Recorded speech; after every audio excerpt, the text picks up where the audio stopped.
I think the bar is in hell for Donald Trump. The cult-like behavior of my colleagues on the other side of the aisle. The speech was lazy. There's thinly veiled racist language, anti-immigrant language. I watched the whole thing, and I was physically ill from it and more nauseous than usual watching him. I was there, and it was as horrific as I thought it would be. Did you leave early? Absolutely. He said, quote, "These people are crazy. I'm telling you, they're crazy." I mean, but that's not something we ever heard from Obama or Biden from that stage. No, listen, we've never had a speaker rip up a speech either. Okay, thank you very much.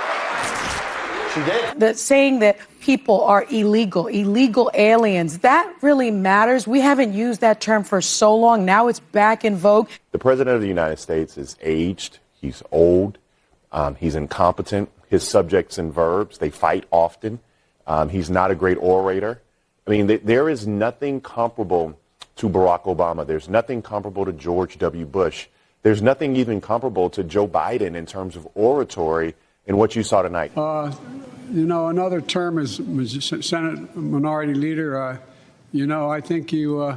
What did you think when he asked him to stand? It was legitimate and right not to stand. What did you think about that moment when the president was asking Democrats to stand up for American citizens? I think you can agree with the what, like standing up for American citizens, but I disagree with the how. There was one moment, Madam Speaker, where he called you out specifically around, of course, congressional stock trading. What do you say back to him?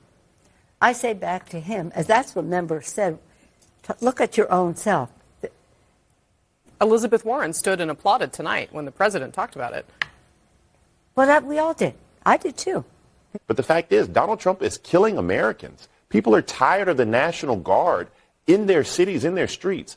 ICE and Border Patrol, Corey Lewandowski, Kristi Noem, incompetent from the top down. But he utilized almost like these game show type moments where you're seeing awards being presented to really bring these moments of togetherness that otherwise might not have been.